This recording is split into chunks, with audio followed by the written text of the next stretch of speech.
không gian của chúng ta. Đó chính là vùng cấm địa mà chúng ta có thể phát huy được cái sự tự tin của mình, cái sự mạnh mẽ của mình. Và mỗi lần anh chị kéo căng cơ thể như vậy, hormone endorphin sẽ được sản xuất, nó sẽ được tưới đều lên cơ thể của chúng ta. Và đó là cái nguồn hormone của sự hạnh phúc, của năng lượng. Đúng không ạ? Rồi, ok, xin cảm ơn tất cả các chị và anh chị thân mến. Thay đổi trạng thái nó sẽ thay đổi cảm xúc của chúng ta. Và bao nhiêu chị chúng ta ngay giây phút ở đây mong muốn gặp người thầy tuyệt vời của chúng ta, để thầy sẽ cho phép chúng ta bước vào cái vùng kiến thức của mình để cùng dẫn đường chúng ta. Hãy cho phép sang nhờ đôi bàn tay yêu quý vị, hãy để chiếc camera được không ạ? Hãy vẫy vẫy vẫy thật lớn như thế này và hãy nở nụ cười thật tươi, tại vì khi chúng ta cười thì nó auto đẹp rồi, đúng không ạ? Chỉ cần cười là đã đẹp rồi. Rồi, đúng không ạ? Hãy nở nụ cười thật tươi và chúng ta sẽ cùng chào đón Mr. K03 và người thầy đồng hành của thầy, bạn Hồng Ánh xinh đẹp. Hello K03. Good morning, K03. How are you? Good morning teacher. Very nice to be back again. Rất là vui bởi vì lại được quay trở lại. As I always say that I hope that we are the one that's going to start your day right. Và như là tôi đã nói, là tôi hy vọng rằng chúng ta sẽ là những cái người mà bắt đầu một ngày mới thật là đúng đắn. Right. I hope that the last 3 days has made a bit of difference in your life now. Và tôi hy vọng rằng là 3 ngày vừa rồi nó đã thực sự là làm nên cái điều khác biệt ở trong cuộc sống của các bạn. Giving you some hope of what businesses can be done differently and better. Và đưa cho các bạn một cái nhìn rằng là khi mà làm kinh doanh ấy thì nó sẽ làm được làm tốt hơn như thế nào. We started off with the ideas of mindset. Chúng ta bắt đầu từ một ý tưởng về tư duy. The 5 success resources that is needed to help you to stay confident. 5 nguồn lực hỗ trợ sự thành công để có thể giúp bạn thật sự là tự tin. And every moment of our life we are building it up. Và mỗi cái khoảnh khắc ở trong cuộc sống của chúng ta khi chúng ta xây dựng lên nó, We are reminding that all of us has got a unique X factors. thì cần phải được nhắc nhở rằng tất cả chúng ta đều có nhân tố bí ẩn. Because we have our strength. Bởi vì chúng ta có cái điểm mạnh của chúng ta. We are unique of ourselves because we have a certain strengths in us. Chúng ta cực kỳ là độc đáo bởi vì là chúng ta từng người lại có một cái điểm mạnh. Irrespective of the background, where you come from, how you are being brought up, you will always have some kind of strength in you. Và dựa trên cái background, dựa trên những cái nền tảng, dựa trên những cái nơi nào mà bạn đến, thì tất cả cái đó nó sẽ tạo nên một cái điểm mạnh ở trong bạn nữa. And around us there will always be some kind of opportunity. Và bên cạnh đó, ở xung quanh chúng ta luôn luôn có những các cơ hội khác nhau. So we keep our mind, we build our mind, we groom our mind like our life. Và thế nên là chúng ta giữ cái tâm trí của chúng ta xây dựng tâm trí của chúng ta, và chúng ta trau chuốt cái tâm trí của chúng ta như là cái cuộc đời của chúng ta. Yeah, so we were also talking about the importance of attitude, right? Và tất nhiên là chúng ta cũng nói với nhau về cái tầm quan trọng của thái độ. You know, the attitudes, mindset, you can remind yourself, mix around with the right people in the right community, learn from the right persons. Và cái tư duy ấy, thì chúng ta cần phải là nhắc nhở bản thân, chúng ta cùng tiếp xúc với những cái người đúng đắn, cùng ở trong một cái môi trường đúng đắn. But attitude is everything, Nhưng mà thái độ là tất cả. It is important to understand, be aware before you can make any difference. Nó cực kỳ là quan trọng để cho các bạn có thể biết được rằng chúng ta cần phải nhận thức trước khi mà chúng ta có thể làm một cái điều khác biệt. Remember the 6 hierarchies of life. Hãy nhớ rằng chúng ta có 6 cái cấp bậc trong cuộc đời. We are irritated, we are affected, we are motivated by the important needs of our life. Chúng ta được thúc đẩy, chúng ta bị ảnh hưởng bởi những cái nhu cầu sinh tồn ở trong cuộc sống. And the 2 significant needs are egos and money. Chúng ta được thúc đẩy bởi cái nhu cầu thúc đẩy cảm xúc ở trong cuộc sống, và hai cái nhu cầu thúc đẩy cảm xúc chính ở đây là chính là tiền và cái bản ngã. It is important to be aligned. Thế nên là cực kỳ quan trọng để chúng ta phải thực sự là được căn chỉnh. Because we got to be motivated by the right needs. Bởi vì là chúng ta cần phải được tạo động lực bởi cái sự thúc đẩy, bởi cái sự nhu cầu đúng đắn. If our families needs our survival, securities and love, we get ourselves aligned to look for money.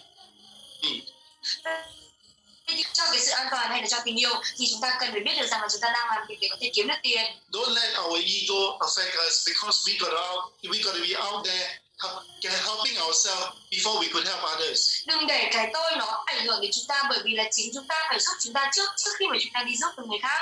Yeah, all of us can be a millionaire. Tất cả chúng ta đều có thể trở thành triệu phú. But we need to be driven by the right values. Nhưng mà chúng ta cần được thúc đẩy bởi cái giá trị đúng. So it is so important that we must believe in whatever we do.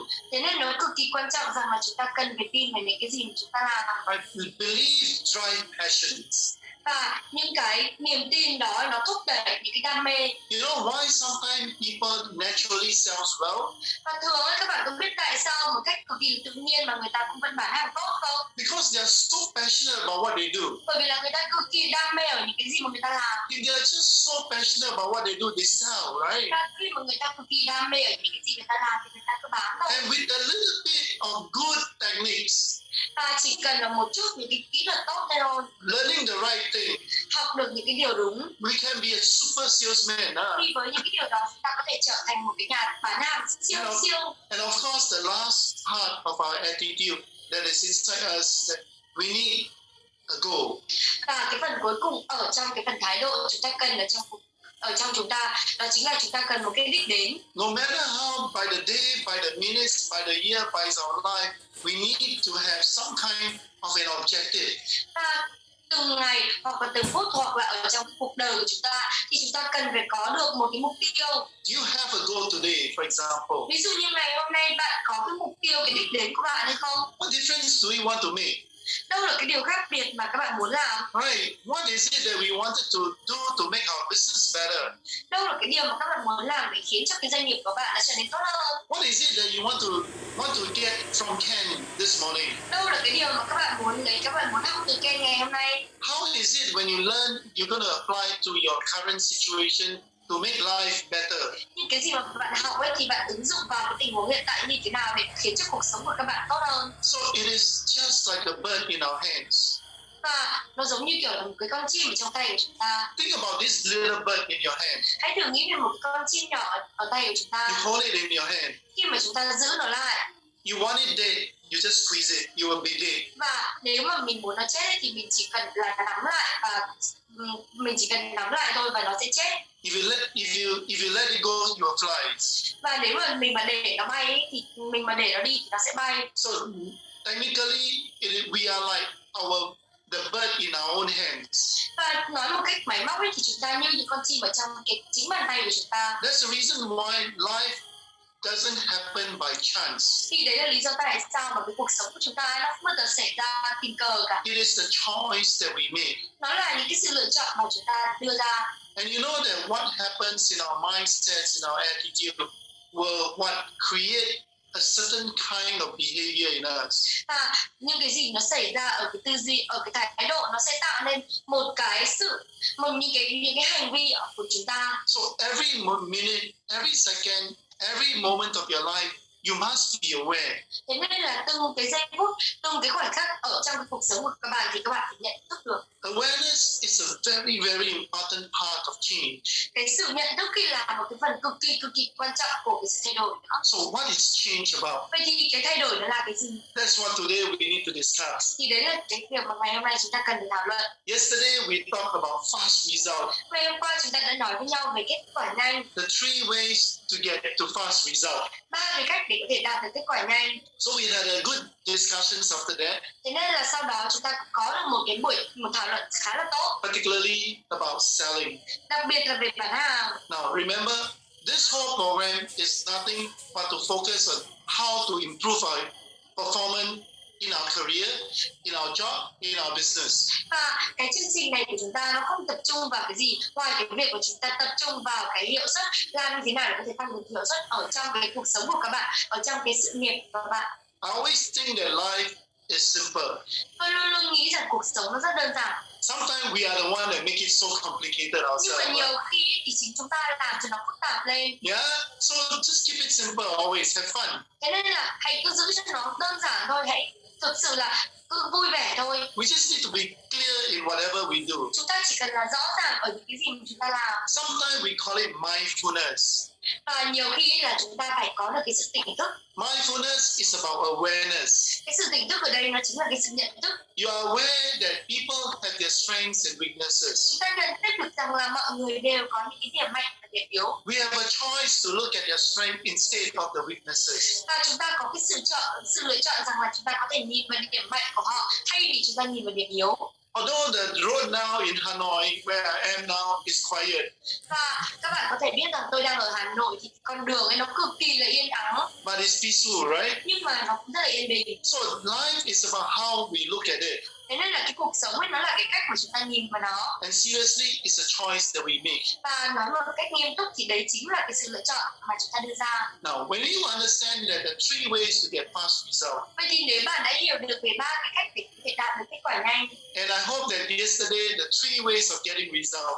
và tôi hy vọng rằng ngày hôm qua 3 cái cách để đạt được kết quả nhanh. Alright, do you remember what are the three ways? Thì các bạn có nhớ rằng 3 cái cách của chúng ta là gì hay không?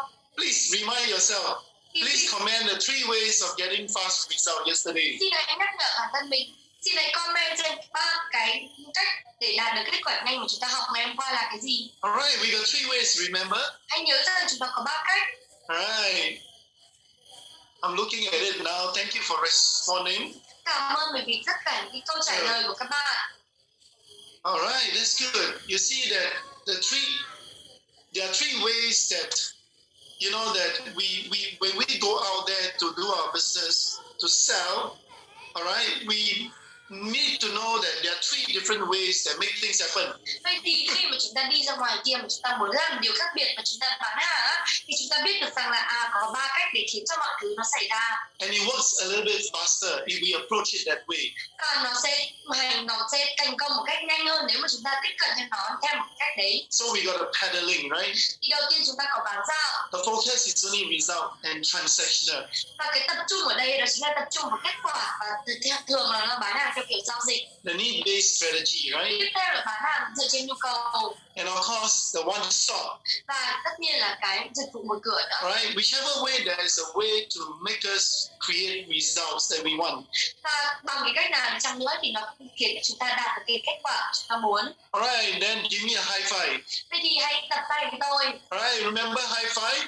Hãy nhớ rằng chúng ta có cái đập tay hai file. Right, the first five is professional intelligence. Cái file đầu tiên đó chính là trí tuệ chuyên nghiệp. Second is financial intelligence. Cái thứ hai đó chính là trí tuệ tài chính. Remember, the third one is entrepreneur intelligence. Và cũng hãy nhớ rằng cả cái thứ ba nữa là cái trí tuệ kinh doanh. Supports in our life. Cái thứ tư là chính là sự hỗ trợ trong cuộc sống. Emotional and mental health. Và cái cuối cùng đó chính là sức khỏe về thể chất và tinh thần. And if you are ready, then we now move on to what we call today the session is about three ways to build trust. Vậy thì nếu mà các bạn đã sẵn sàng rồi thì cùng đi vào cái buổi học của chúng ta ngày hôm nay, 3 cái cách để có thể xây dựng được cái sự tin tưởng. Remember, when we are talking about business, one of the most important key skill that we need to be super good at is selling. Vậy thì hãy nhớ rằng khi mà chúng ta muốn làm kinh doanh, một cái kỹ năng mà chúng ta phải cực kỳ là tốt ở cái kỹ năng đó chính là bán hàng. Fine, we are always talking about self-motivation.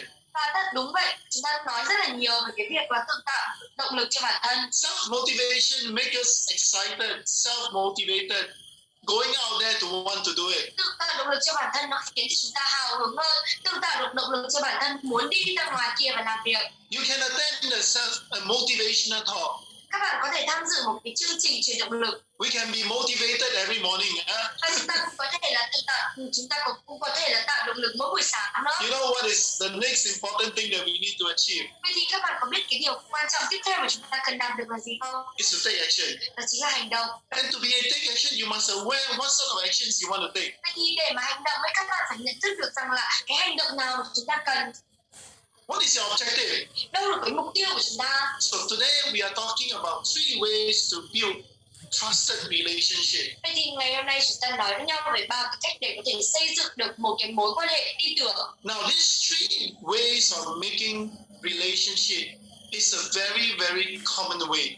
Và những cái cách này để có thể là làm nên những cái mối quan hệ là những cách cực kỳ chung. If you go to bookstore, Nếu mà bạn đi ra những cái cửa hàng sách, you will always look at books that are saying consultative selling, and high trust selling, the art of high trust selling, the art of building trust. Vậy thì nếu mà các bạn đi ra ngoài kia và nhìn ở trong những cái cửa hàng sách, chúng ta luôn luôn là nhìn thấy những cái cuốn sách có tựa đề là bán hàng tư vấn, bán hàng theo kiểu tư vấn, bán hàng xây dựng mối quan hệ tin tưởng cao. You know that the world of sales is always talking about high trust, building trust.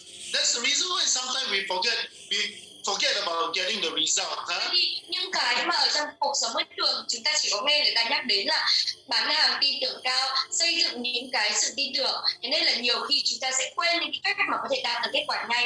You know what? Most books that we read about Và các bạn có biết không, hầu hết những cái cuốn sách mà chúng ta đọc talks about relationship selling. nó đều nói về cái việc mà bán hàng dựa trên cái mối quan hệ. So that's the reason why yesterday's session is very important. Thì đấy là lý do tại sao mà cái buổi học ngày hôm qua cực kỳ quan trọng. Selling is really about getting the result. Bán hàng ấy thực sự là phải đạt được kết quả. It's whether you want it in a shorter term, like yesterday we were talking about, or a longer term. Nhưng mà chỉ là cái việc mà các bạn muốn nói là đạt ở trong cái thời gian ngắn hạn như là ngày hôm qua chúng ta nói, hay là chúng ta muốn đạt ở trong dài hạn. Whichever way, you're gonna get result.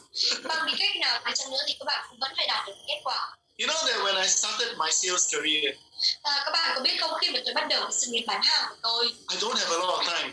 thì tôi không có nhiều thời gian. Every day, I must get one sales. Mỗi ngày tôi đều phải bán được một hàng. If I don't get one sales, I will not have money. Nếu mà mỗi ngày mà tôi không bán được một đơn ấy, thì tôi không thể nào mà có tiền.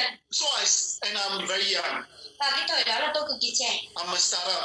Tôi là một cái người khởi nghiệp. So what I do, I got no clients. Vậy thì cái gì mà tôi phải làm, tôi không có khách hàng mà. So every day I focus on getting result. Thế nên là mỗi ngày tôi đều tập trung vào để đạt được kết quả. I focus on going on the street to make friends and to get people to buy from me. Và tôi tập trung vào cái việc mà tôi đi ra ngoài đường kia để có thể là kết bạn, làm quen và có thể là khiến cho mọi người mua từ tôi. And slowly I have got a lot of customers. Và dần là tôi có rất là nhiều khách hàng. When I have a lot of customers, I don't need to sell so hard to do cold calling anymore. Và khi mà tôi đã có nhiều khách hàng rồi thì tôi không cần phải bán một cách cực kỳ là điên cuồng, chăm chỉ để có thể là làm tiếp xúc với khách hàng lành nữa. So I started building high trust relationships. Và cái lúc đó là tôi bắt đầu xây dựng những cái mối quan hệ tin tưởng cao. I started to spend more time servicing my customers. Tôi dành nhiều thời gian hơn để có thể phục vụ khách hàng của tôi. And when I service my customer, the happy customer will continue to buy from me. Và khi mà tôi phục vụ thì những cái người khách hàng hạnh phúc người ta lại tiếp tục là mua từ tôi. And slowly, it is the top customers that give me 80% of my business. Và dần luôn có những cái người khách hàng đứng đầu, người ta sẽ đưa cho tôi khoảng 80% của những cái thứ mà doanh số mà tôi làm được. Some of the customers even follow me to become my salesperson. Mà thậm chí nhiều khi một số những cái người khách hàng người ta còn để người ta có thể trở thành những cái người của tôi, follow tôi để làm kinh doanh. So what am I doing? Vậy thì tôi đang làm cái gì? I started to focus on high trust relationship. Tôi bắt đầu là tập trung vào xây dựng những cái mối quan hệ tin tưởng cao. So you see that all of us move. Vậy thì các bạn thấy đấy, tất cả chúng ta đều có những chuyển động. Personally, I experience pedaling. Và thêm một cái cách cực kỳ là cá nhân là tôi cũng đã trải qua những cái bán dạo rồi. I don't care. I go on the street. I knock door. Tôi không có quan tâm, tôi đi ra ngoài đường và tôi có cửa. After a while, I say no, enough. I need to focus on needs. Và sau một thời gian thì tôi nói rằng là không đủ rồi, tôi cần phải tập trung vào cái nhu cầu. I started to be smarter. Tôi bắt đầu là tôi thông minh hơn. I focus on people that is qualified. I qualify them and look like my potential customer. I approach them and I sell them. Và tôi tập trung vào cái nhu cầu, tôi tập trung vào cái việc mà tôi làm và tôi phân loại khách hàng. Những cái người này là tôi làm tôi xong rồi. Sau đó là tôi sẽ tiếp cận với những cái người đó và tôi bán cho họ. As I become more confident, Và bởi vì là tôi trở nên tự tin hơn. I started to look for different products. Sau đó là tôi bắt đầu là đi tìm kiếm một vài cái sản phẩm nó khác nhau đi. I become better and better because I'm able to sell more products. Và tôi trở nên tốt hơn bởi vì là tôi có khả năng để có thể bán nhiều sản phẩm hơn. Then after I have a lot of customers, Và sau khi mà tôi đã có rất là nhiều khách hàng rồi, I focus on building relationship because I know that keeping my top client will give me 80% of the business. Và tôi bắt đầu tập trung vào cái xây dựng mối quan hệ tin tưởng cao, bởi vì tôi biết được rằng là cái việc mà tôi phục vụ khách hàng tốt thì nó sẽ đưa cho tôi những cái người khách hàng hàng đầu, người ta đưa cho tôi 80% cái doanh thu. It is what we are talking about, the 20-80 rules. Thì đấy là những cái gì mà chúng ta nói về cái quy tắc 20-80. The rules of servicing the top 20 customers so that I could get 80% of my result. Vậy thì cái quy tắc rằng là tôi chỉ cần phục vụ khoảng 20% cái người khách hàng, là những cái người khách hàng đứng đầu á, thì tôi sẽ có được 80% kết quả. You know that's the reason why the world are always talking about high trust relationship. Cái thế giới nó luôn nói về những cái mối quan hệ tin tưởng cao. Because I know that the probability of selling to the old customers, the customers is 60% higher chance than trying to go on the street and go do cold call. Bởi vì là tôi biết rằng là cái xác suất bán hàng cho cái khách hàng mới, cái khách hàng hiện tại á, đó là khoảng 60-70% so với cái việc là bán hàng cho một cái người khách hàng mới, đó là 25-20%. Do you know that it actually costs 7 times more to try to get new customers than to retain the old one. Và các bạn có biết rằng là cái chi phí mà để có một khách hàng mới ấy, nó cao hơn gấp 7 lần so với cái việc là giữ lại một cái khách hàng cũ. If I'm able to keep my more customer more, Và nếu mà tôi cứ tiếp tục là giữ chân được khách hàng của tôi nhiều hơn, I'm able to increase my profitability from 25% to 95%. thì có thể rằng là tôi tăng cái lợi nhuận của tôi lên từ 25 cho đến 95%. And I tell you that if you got good customers, Và tôi nói với các bạn rằng nếu bạn mà có những cái người khách hàng tốt, 65% of the business will come from the existing business. vậy thì 65% các hoạt động kinh doanh của một cái công ty đến từ các nhóm khách hàng hiện tại. Alright, so you see that one more thing.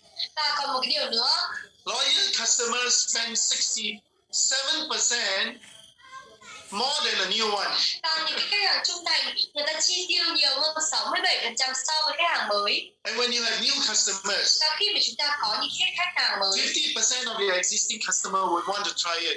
thì 50% của những cái người khách hàng hiện tại người ta muốn thử nó khi mà bạn có sản phẩm mới. So you see, it is really in this some little number here and there.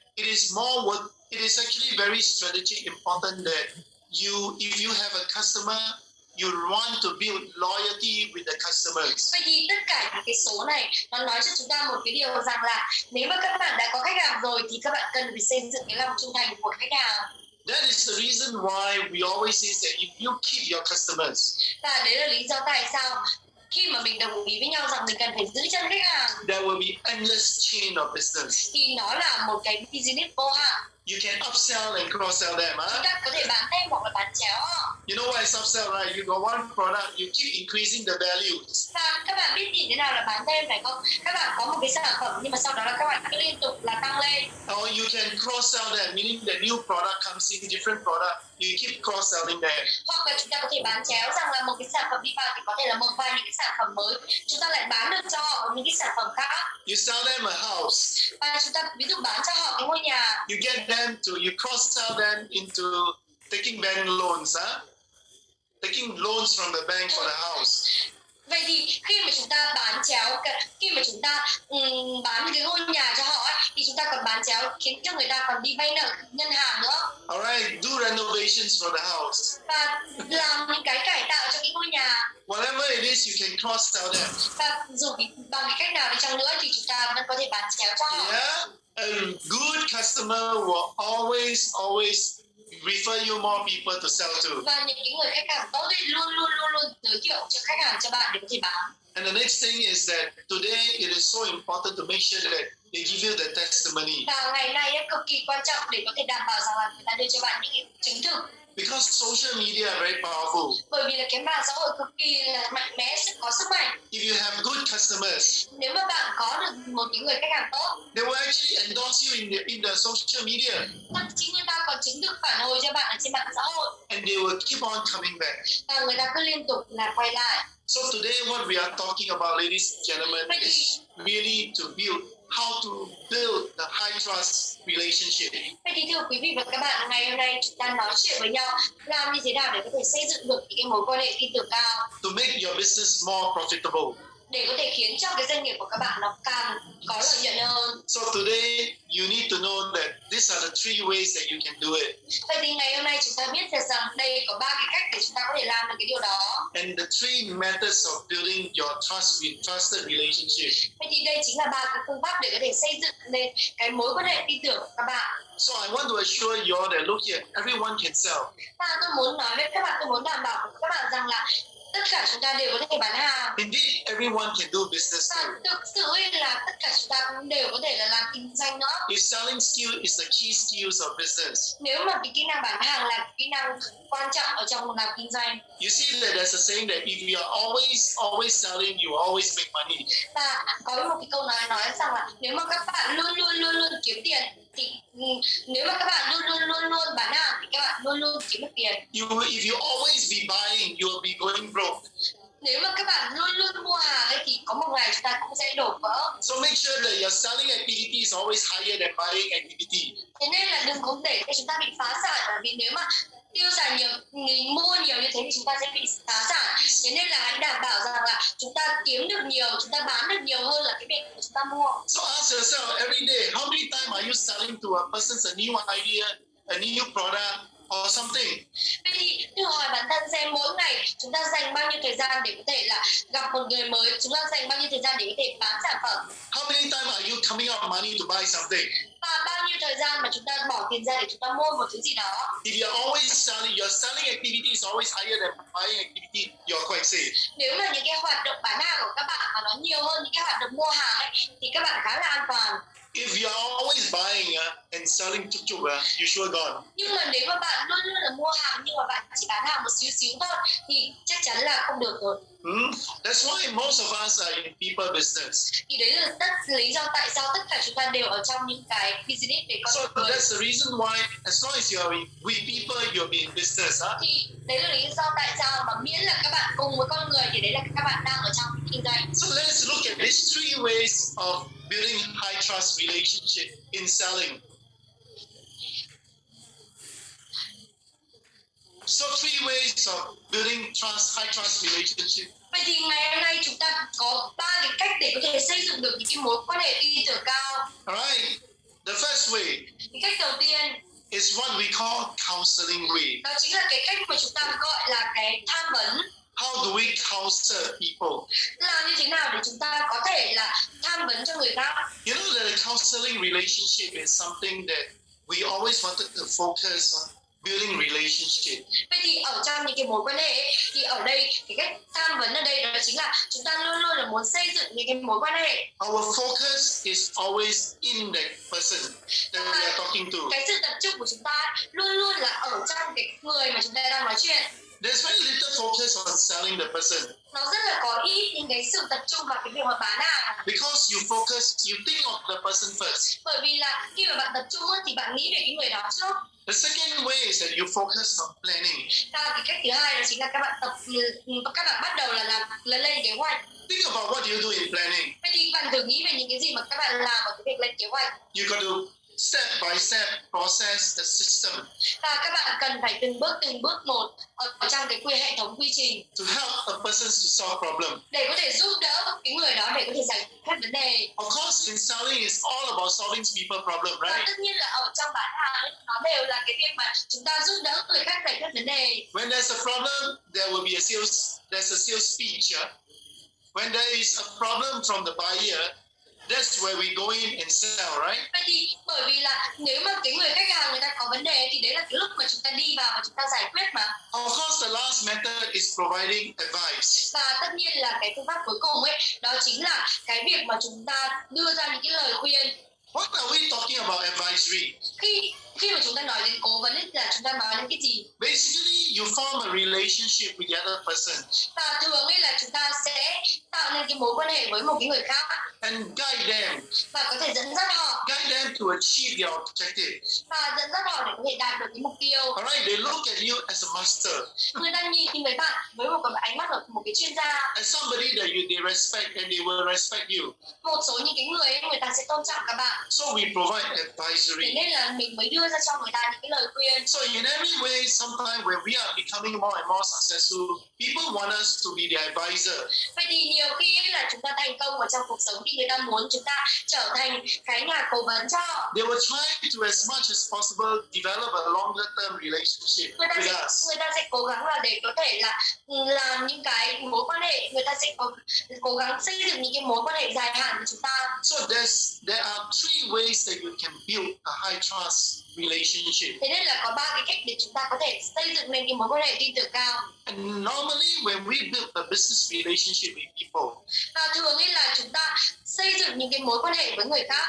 if you think about trust, Nếu mà chúng ta nghĩ về những cái sự tin tưởng ấy, if you think about longer term relationship, nếu mà chúng ta nghĩ về những cái mối quan hệ trong dài hạn, what we are talking about is really these three ways of forming it. vậy thì những cái gì mà chúng ta nói với nhau đó chính là cái cách của chúng ta hình thành nên. And having to say this, it is so important to be able to be looking at how you can move towards it. Vậy thì để mà nói đến cái điều này thì các bạn cần phải nhìn vào cái cách là làm như thế nào để mình có thể hướng tới cái điều đó. What are the skills that you need? Đâu là những cái kỹ năng mà các bạn cần? Where is the point that you should focus most? Đâu là những cái điểm mà các bạn cần phải tập trung? Remember that in order for us to do something, we must put ourselves into a situation. Hãy nhớ rằng là để cho chúng ta có thể làm được cái điều gì đó thì chúng ta cần phải đặt bản thân mình vào trong cái tình huống. Or we got to put ourselves into a process. Hoặc là chúng ta phải đặt bản thân mình vào trong một cái quá trình. And you know that the business process is about find, win, keep. Và các bạn biết không, cái ở trong quá trình kinh doanh ấy nó là tìm kiếm, chiến thắng và giữ chân. Alright, you need to find your customer, right? Các bạn cần phải tìm cái người khách hàng của mình. You need to win them. Các bạn cần phải chiến thắng họ. You need to keep them. Và các bạn cần phải giữ chân họ. So you notice that these three methods of it are really focused on something that you wanted to build that relationship. Thế nên là đây chính là 3 cái cách mà 3 cái phương pháp mà chúng ta sẽ có thể để xây dựng được cái mối quan hệ. The first three ways of peddling, need-based selling, and one stop is just getting the result and move on. Vậy thì cái cách đầu tiên đó chính là cái cách bán dạo, rằng là chỉ có đạt được kết quả và sau đó là tiến lên đi tiếp. If you wanted to be a counseling person, a planning and advisory person, you tend to focus on very different things. Vậy thì nếu mà các bạn là những cái người mà theo kiểu tham mưu hoặc là tư vấn ấy, cố vấn ấy, thì các bạn tập trung vào những cái thứ rất là khác. And this is the reason why we need to understand what are the techniques that we need to change to. Vậy thì ở cái lúc này thì chúng ta mới cần biết rằng là đâu là những cái kỹ thuật mà chúng ta cần phải thay đổi nữa. Because this is who we are. Bởi vì là đây là cái là chúng ta là ai. We wanted to build relationship. Và chúng ta muốn xây dựng được cái mối quan hệ. We at least need to know what we want to change towards to. Thì ít nhất chúng ta cũng cần phải biết được rằng là chúng ta cần phải thay đổi đến cái gì. Then we know what sort of skills we need to learn. Thì đấy, cái lúc đó chúng ta mới biết được rằng là chúng ta cần học những cái kỹ năng gì. And we know what the skills to learn, then you obviously got to take actions, right? Và khi mà chúng ta biết được những cái kỹ năng mà chúng ta học thì lúc đó thì chúng ta mới có thể hành động được. Continue to discipline ourselves so that we can get the result that we want. Và cứ liên tục để có thể có được cái sự kỷ luật cho bản thân thì từ đó chúng ta mới đạt được cái kết quả mong muốn. So I'm going to quickly go through one skill at a time. Vậy thì tôi sẽ đi qua từng cái kỹ năng. Let's start with the counselor. Đầu tiên đó, hãy cùng bắt đầu bằng cái người đầu tiên, đó chính là cái người tham vấn. Now, the counseling person normally in a business process need to be very strong at this 4 point of engagement. Vậy thì cái người mà làm công việc tham vấn cho chúng ta, người ta sẽ phải cực kỳ là giỏi ở trong 4 cái điểm này. The first one is the ability to build rapport and trust. Cái đầu tiên ấy đó chính là cái khả năng để có thể xây dựng được lòng tin và mối quan hệ. You tend to be very interested in how to make the person trust you very quickly. Mình phải thực sự là làm như thế nào để khiến cho cái người đó, người ta tin tưởng vào mình thật là nhanh. So normally a lot of you guys would have learned about NLP, right? Và tôi biết rằng nhiều người trong số các bạn học về NLP. You know the counselors most of the counselors would really want to learn what is NLP about. Vậy thì một số những cái nhà tư vấn, những cái nhà tham vấn ở đây người ta thực sự là muốn học là về NLP nó là cái gì.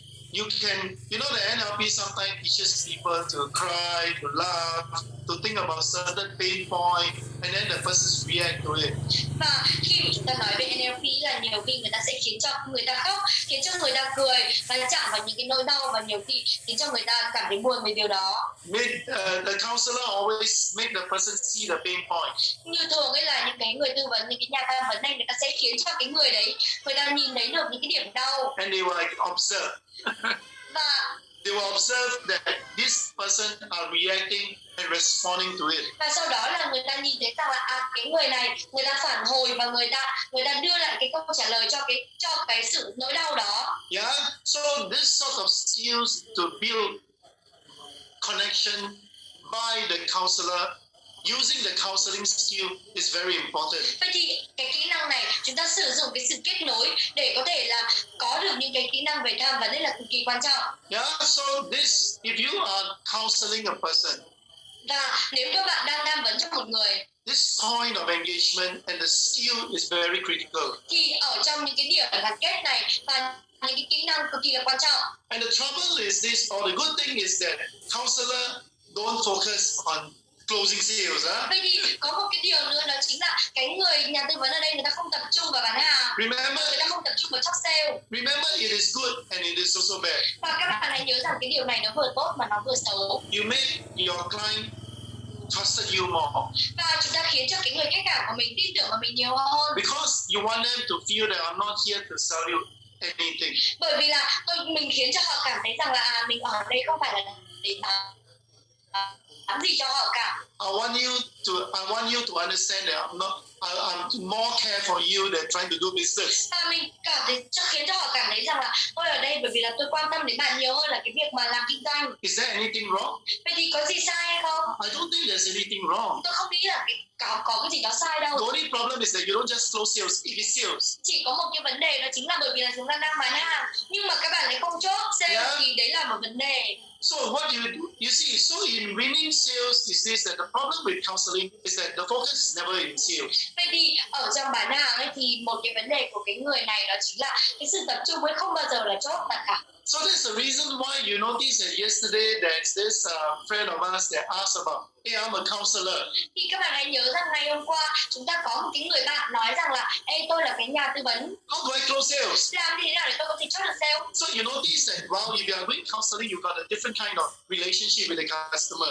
Vậy thì chúng ta mới nhận ra được rằng là nếu mà chúng ta đang tư vấn, đang làm tham vấn đấy, thì chúng ta đang có một cái mối quan hệ với khách hàng.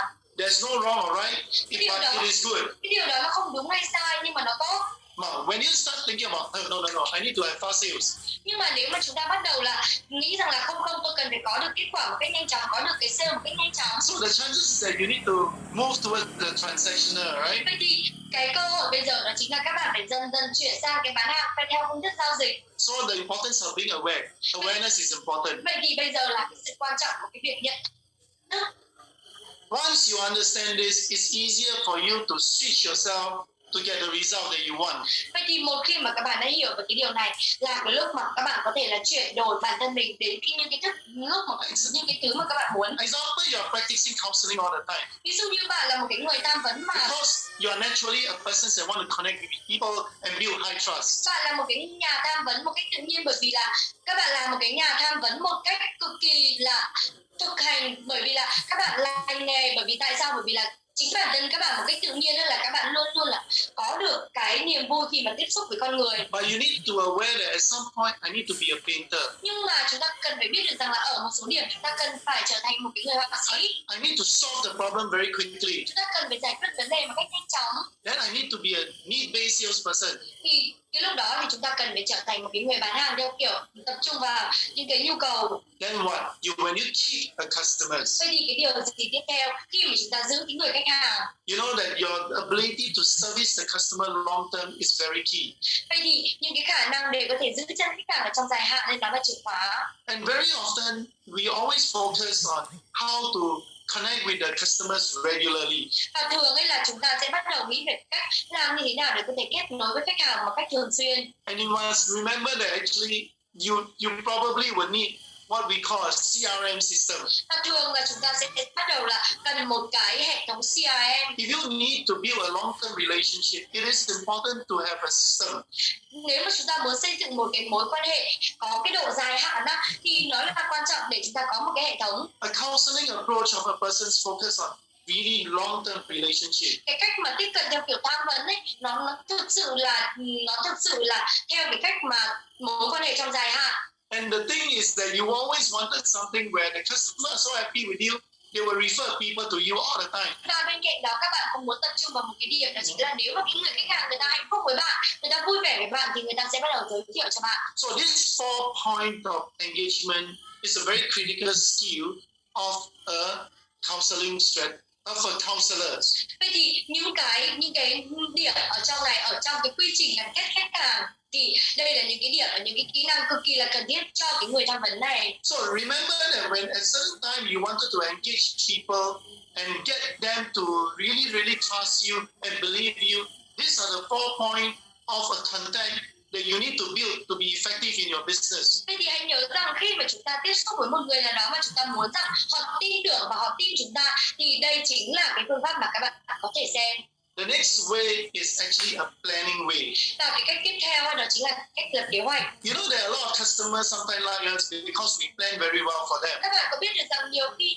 cái người khách hàng người ta thích chúng ta lắm bởi vì là chúng ta có thể lập kế hoạch cho họ. Now in a sales process, Và ở trong cái quá trình bán hàng, if you wanted to be able to be very effectively doing a planning business, nếu mà chúng ta muốn thực sự là lập kế hoạch một cách hiệu quả. For example, whether you buy house, sell insurance, or even supplements or teaching.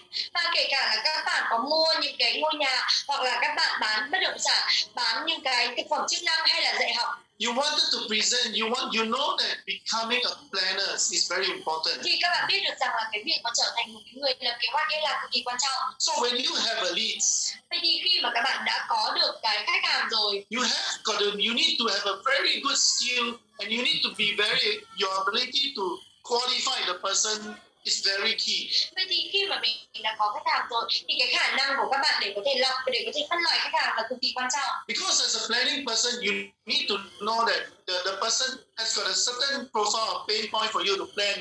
Bởi vì là để mà có thể lập kế hoạch cho họ thì các bạn cần phải biết về họ và các bạn biết rằng là họ có những cái điểm đau như thế nào để có thể là lên kế hoạch cho họ. So your ability to do research is very Thế important. nên là cái khả năng để có thể là làm những cái nghiên cứu ấy cực kỳ là quan trọng. And you need to be able to prepare very completely. Và tất nhiên là chúng ta cũng cần phải chuẩn bị một cách thực sự là kỹ lưỡng. And normally your presentation skill got to be very comprehensive. Thường ấy là cái bài thuyết trình của các bạn nó sẽ thật là toàn diện và bao quát. And you know very well that when you wanted to complete the job, you want to keep the customers, you need to make sure that everything that he buys, you have got to be able to deliver it with clear understanding by the buyers. Và khi mà chúng ta đang đến cái quá trình này rồi, khi mà khách hàng đã mua hàng từ chúng ta rồi, thì cái bước tiếp theo chúng ta phải đảm bảo một cái điều rằng là chúng ta phải giao cho khách hàng những cái thứ mà chúng ta đã hứa, với cái sự cực kỳ là hiểu tường tận về những cái gì. Khách hàng phải hiểu tường tận được những cái gì mà khách hàng sẽ nhận được.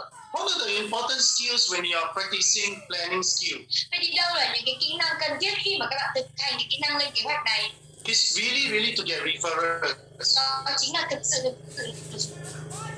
ta phải có một cái sự giới thiệu. And making sure that the persons that buy from you appreciate what you do. They give you the endorsements to get more referrals. Ta phải đảm bảo rằng là những cái người mà người ta mua từ bạn ấy, người ta phải thực sự là tôn trọng, thực sự là đánh giá cao những cái gì mà người ta làm, các bạn làm được cho người ta. Thế nên là từ đó người ta đưa cho những cái sự giới thiệu, sự phản hồi chính thực. So what sort of business that you need to do to plan? Vậy thì cái kiểu kinh doanh nào mà các bạn cần phải làm để các bạn có thể lập kế hoạch? Maybe you're selling more high value product Có thể là các bạn bán những cái sản phẩm chất lượng cao, giá trị cao chẳng hạn, that needed you to have planning skill. mà nó sẽ cần các bạn có được những cái kỹ năng lập kế hoạch. But having a planning skill is very general. Nhưng mà cái việc chúng ta có cái kỹ năng lập kế hoạch ấy thì nó rất là chung. You need to, whenever you have a lead, you need to know what to do. Vậy You thì need to know what to be good at. hãy nhớ rằng một khi mà chúng ta có những cái người khách hàng rồi thì chúng ta cần phải biết được rằng là chúng ta cần phải làm gì và chúng ta cần phải tốt ở những cái điểm nào. When you have a customer already bought from you, Nếu mà chúng ta có những cái người khách hàng mà người ta đã mua từ chúng ta rồi, how you become very effective in your referral skill? làm như thế nào để mình trở nên thực sự là hiệu quả ở trong cái chiến lược về giới thiệu. So are you all okay so far? Vậy thì các bạn có ok không? Give me a high five, it's okay. Nếu mà các bạn mà ok thì hãy cho tôi high five, đập tay với tôi. Alright. Good. These are basically a high trust relationship methods. Vậy thì nói một cách cơ bản thì đây chính là một cái cách để có thể bán hàng theo kiểu xây dựng một mối quan hệ tin tưởng cao. Now, the next one is what we call an advisory approach. Và cái cách tiếp theo là cái cách chúng ta gọi là tiếp cận theo kiểu tham vấn, theo kiểu là cố vấn. Now, this is the part where I think the Vietnamese word has got some confusion. Và tôi biết được rằng là ở trong một số những cái từ như thế này thì những cái từ ngữ Việt Nam nó sẽ có một vài những cái phần mà nó chưa được sáng tỏ ở đây. What is there? We were comparing between the consultants and an advisor. Thường ấy là chúng ta sẽ bắt đầu là so sánh cái việc mà cái người consultant và cái người advisor nó là cái gì. We call it consulting, Và cái đó là chúng ta gọi là cái tư vấn á. and advisory. Và cái đưa ra lời khuyên là cái cố vấn á. Now, this skill is about advisory because we are creating long-term relationships. Vậy thì ở cái kỹ năng này là các bạn đưa ra được cái sự cố vấn bởi vì là các bạn đã có cái mối quan hệ ở trong dài hạn. Now, I want to clarify what is consulting. Vậy thì tôi muốn là đưa cho các bạn biết rằng là cái việc Consulting is about a customer engage us for a period of time to do a certain job. Now, so that is what consulting do. Vậy thì một cái người nhà tư vấn ấy thì người ta sẽ làm cái gì? Người ta sẽ bắt đầu là tập trung. Now, what does a consulting do? I just want to touch slightly and I focus on advisory. Vậy thì tôi muốn là chỉ có chạm thật ngắn gọn là một cái người tư vấn người ta làm cái gì và sau đó là chúng ta sẽ tập trung vào cái cố vấn. Yeah, if I'm your consultant, Nếu tôi là một cái nhà tư vấn của bạn, I focus on only a project. tôi chỉ có tập trung vào một cái dự án thôi. I finish, I go. Khi mà tôi kết thúc thì là tôi xong, tôi đi. Now, let's go now, focus on advisory. Và bây giờ tập trung vào cái tham vấn của vào cái cố vấn của chúng ta. Advisory is a very, very high trust relationship strategy. Cái tiếp cận theo cái kiểu cố vấn ấy là những cái chiến lược mà tập trung vào những cái mối quan hệ tin tưởng cao. As an advisor, we wanted to create a long-term relationship Với cái tư cách là một cái người cố vấn thì chúng ta muốn tạo ra được một cái mối quan hệ ở trong dài hạn. so that my client will always come back to me and ask me to do more things. Thế nên là những cái người khách hàng của tôi có thể là có thể quay lại với tôi để có thể mua được nhiều thứ hơn. Because I'm the advisor. Để có thể là xin được lời khuyên nhiều hơn bởi vì là tôi là cái người đưa ra lời khuyên mà. That is the reason why advisors, when you become an advisor of our clients, Thế nên là nhiều khi nếu mà chúng ta mà là cái người cố vấn cho cái khách hàng của chúng ta, whether it's technical, whether it's personal problem, they will always look to us. thì kể cả nó là những cái vấn đề hay là nó là những cái mà người ta cần thì người ta sẽ bắt đầu là tìm kiếm chúng ta. I always say that advisory is the highest level of selling. Và tôi cũng thường nói rằng là cái việc mà cố vấn ấy nó là cái mức cao nhất của cái bán hàng. It's what we call the highest values of selling. Đấy là cái mà chúng ta gọi là bán hàng theo cái giá trị cao nhất. When you become an advisor of your customers. Khi mà các bạn trở thành cái người cố vấn của cái người khách hàng của mình. Yeah. So I hope that you are clear with what advisory is about. Vậy thì tôi hy vọng rằng các bạn thật sự là rõ ràng về những cái gì, về cố vấn nó là cái gì. Remember, long-term relationship. Hãy nhớ rằng những mối quan hệ ở trong dài hạn. Very high value relationship with your customer. When customer got problem, they look for you for advice. Và hay một cái mối quan hệ dài hạn với khách hàng, và khi mà cái người khách hàng người ta có vấn đề thì bất kể là cái gì đi chăng nữa thì người ta đi tìm đến bạn để người ta xin những cái lời khuyên. Of course, when you are an advisor, you must high level of knowledge. Và tất nhiên là khi bạn có thể đưa ra lời khuyên ấy thì là các bạn là những người mà có kiến thức cao. You must be effectively able to let them know that I can build relationship and I also can provide you with planning advice. Và các bạn phải khiến cho người ta cảm thấy rằng là tôi có thể là xây dựng một cái mối quan hệ với bạn nhưng mà tôi không có đủ kiến thức để có thể đưa cho các bạn cái lời khuyên. So you notice that as an advisor is a combination of counseling skill and planning skill. Vậy thì nếu mà các bạn để ý thì các bạn có thể biết được rằng là cái người cố vấn này người ta sẽ làm cái sự cố vấn nó là cái tổng hợp của những cái kỹ năng về tham vấn và kỹ năng lên kế hoạch. In the same way, preparation is very important. When you become an advisor of a person, Vậy thì ở một cái cách tương tự thì là cái việc chúng ta chuẩn bị cực kỳ là quan trọng khi mà chúng ta có thể cố vấn cho một người nào đó. and you always try to reinforce relationship. Và chúng ta cố gắng luôn luôn để có thể là nhấn mạnh, để có thể làm mạnh mẽ hơn cái mối quan hệ. You want to keep up with building trust with the person, Chúng ta luôn luôn là muốn tăng cường cái sự tin tưởng của cái người đó. and you make sure that the solutions are well delivered. Và sau đó chúng ta đảm bảo được rằng là những cái giải pháp ấy thì nó được chuyển giao một cách thật là tốt. You have a solid customer relationship management system. Bên cạnh đó thì các bạn cũng có được một cái mối quan hệ, có được những cái quản trị khách hàng rất là tốt. And as an advisor, you must always focus on how to get referral, upsell, cross-sell, and getting endorsements for your services. Và với một cái người mà nhà cố vấn thì các bạn luôn luôn là tập trung vào cái sự giới thiệu, bán thêm bán chéo và phản hồi chứng thực từ khách hàng. Now, remember there are many steps in the sales process. Hãy nhớ rằng có rất là nhiều cái bước ở trong cái quá trình bán hàng. This is the 5 steps that you got to do very well if you wanted to become an advisor of the other person in business. Thì đây là những cái cách mà các bạn cần phải làm thực sự là tốt nếu mà các bạn muốn cố vấn ở trong cái kinh doanh, cố vấn cho khách hàng ở trong kinh doanh. Yes, today we are talking about the 3 ways of building high trust relationship. Và đúng rồi, ngày hôm nay chúng ta đã nói với nhau về 3 cái cách để có thể xây dựng nên một cái mối quan hệ tin tưởng cao. So you see that in businesses there are 6 different ways to do our business. Vậy thì các bạn có thể thấy được rằng là ở trong kinh doanh ấy thì chúng ta sẽ có 6 cái cách khác nhau để có thể làm kinh doanh. Why I always says that selling is such a wonderful career for me, yeah? Vì lý do tại sao mà tôi nói rằng là cái việc bán hàng ấy nó là một cái sự nghiệp cực kỳ là tuyệt vời đối với tôi. Because I treat this business like a challenge, yeah? Bởi vì là tôi coi cái business này như là một cái thử thách vậy. Every person that I talk to, I need to be different.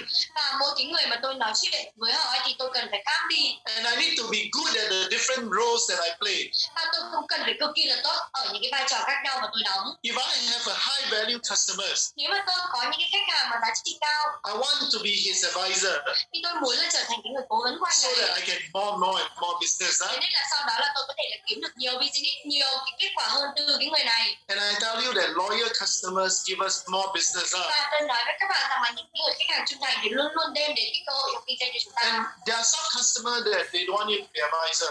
Và tất nhiên là có những cái kiểu khách hàng người ta không muốn các bạn trở thành cái người cố vấn. They want you to just come down, do the research for me, tell me what to do, I'll get it done for you. Và người ta chỉ muốn là đến đây có thể là làm cái nghiên cứu cho tôi và sau đó là tôi sẽ để làm cho nó xong.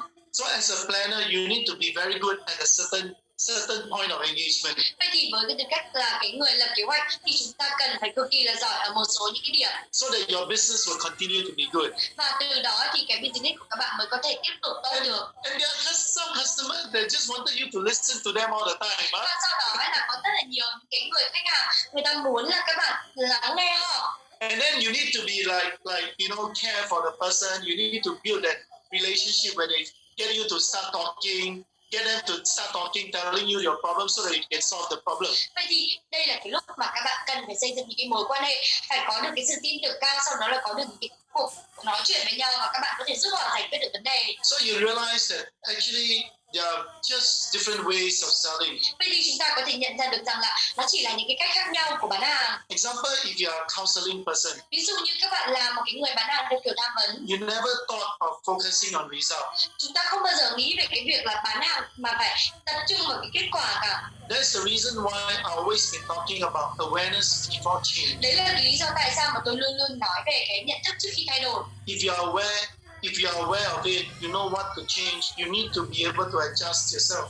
Nếu mà các bạn biết nhận thức được về cái điều đó thì các bạn biết là cần phải thay đổi như thế nào thì chúng ta từ đó chúng ta mới biết được là chúng ta nên điều chỉnh bản thân như thế nào. You know that I want to share, and I believe that every business that you're in, Và tôi tin được rằng ở bất cứ cái business nào các bạn đang ở trong đó, any products that services that you're selling, kể cả bất cứ cái sản phẩm hay dịch vụ nào các bạn đang bán, you just need to be aware that there are 6 different ways. thì các bạn cần nhận thức được rằng là nó có 6 cái cách khác nhau. 3 of them for you to get faster result. 3 trong số đó để có thể giúp bạn đạt được cái kết quả nhanh. The other 3 of them is relationship driven. Và 3 trong cái số đó là tập trung vào những cái mối quan hệ. So whichever way, Vậy thì bằng cái cách nào đi chăng nữa there's no wrong or right. thì nó không có đúng hay sai ở đây. It is the questions of what you want to achieve. What is your objective with the persons that you are working with? Vậy thì cái câu hỏi ở đây đặt ra rằng là đâu là cái thứ mà mình muốn đạt được, đâu là cái mục tiêu của bạn với cái người mà mình đang nói chuyện. What kind of products and services you're offering? Bên cạnh đó thì đâu là cái sản phẩm dịch vụ của bạn đang bán là cái gì. And every time when you understand your own situation, Và bất cứ khi nào nếu mà các bạn hiểu được cái tình huống hiện tại của mình, what is expected from your customers? vậy thì bên cạnh đó thì đâu là những cái kỳ vọng của khách hàng, Well, then you were able to make your changes, right? thì từ đó chúng ta mới có thể là có được cái sự thay đổi. And you can learn whatever that is doing. You got to learn the right thing, right? That's Thế all. nên là tất cả những cái thứ gì chúng ta cần làm và chính là chúng ta phải học những cái điều đúng đắn một cách đúng đắn. So remember the 6 different methods that I spoke about the last 2 days. Vậy thì hãy nhớ về 6 cái phương pháp mà tôi vừa mới nói với các bạn về 2 ngày vừa qua.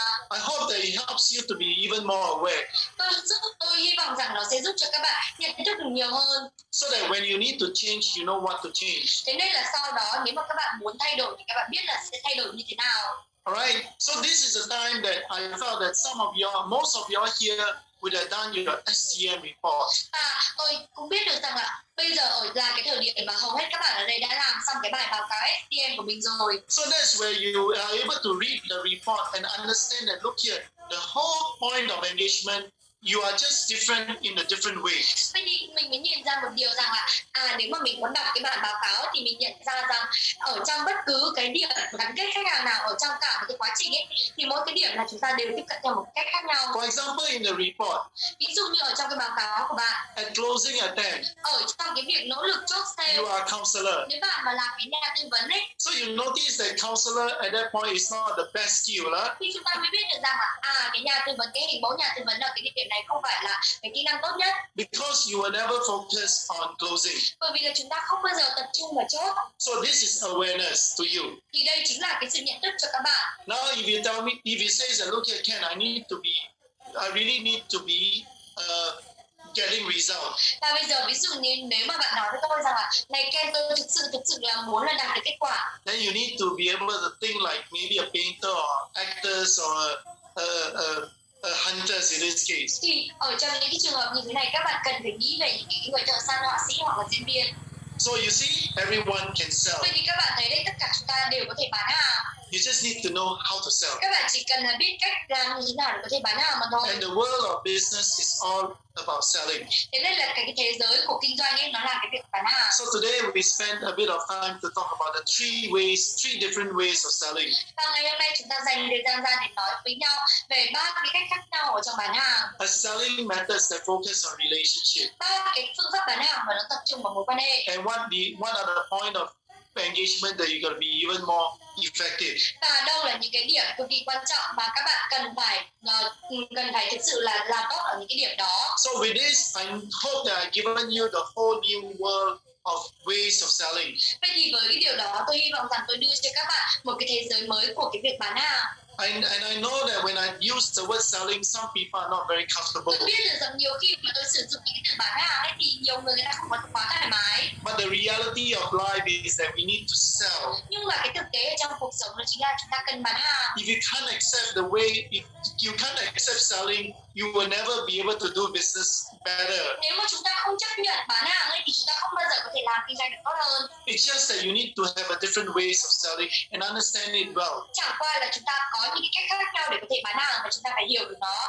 And if it's good, please give me a high five. Và nếu mà tốt thì hãy đưa cho tôi high five, tập tay với tôi. Yeah? So, good. Now, with this, I'm sure that some of you have got questions. Và với cái điều đó thì tôi biết được rằng một vài người trong số các bạn có câu hỏi. Right, I'm going to bring up Minsan, Len. Okay, Len, where are you? Vậy thì xin mời anh Linh ạ. Yeah, thank you, teacher Kenbai rất Len, nhiều. thank you very much. Cảm ơn thầy Kenbai rất là nhiều. Chúng ta hãy comment xuống cảm ơn thầy Kenbai và cảm ơn bạn Ánh nè. Ngày hôm qua chúng ta đã được thầy chia sẻ với chúng ta về 3 cách bán hàng để nhanh chóng đúng không ạ? Và ngày hôm nay chúng ta sẽ có 3 cách để xây dựng các mối quan hệ tin tưởng trong việc bán hàng đúng không ạ? Thì cho phép Linh được hỏi là bao nhiêu trong số tất cả các anh chị thì sáng nay mình học được thầy dạy cho mình 3 cách xây dựng mối quan hệ tin tưởng thì mình thích nhất cái cách nào ạ? Mình có thể comment xuống được không ạ? Trong cái tư vấn, tiếp cận, lập kế hoạch và tham vấn thì anh chị thích cái phần nào ạ? Thích cách nào ạ? Tham vấn, lên kế hoạch. Ok. Tham vấn, lên kế hoạch. Tham vấn, lên kế hoạch. Ok, rất tuyệt vời. Rồi, ok.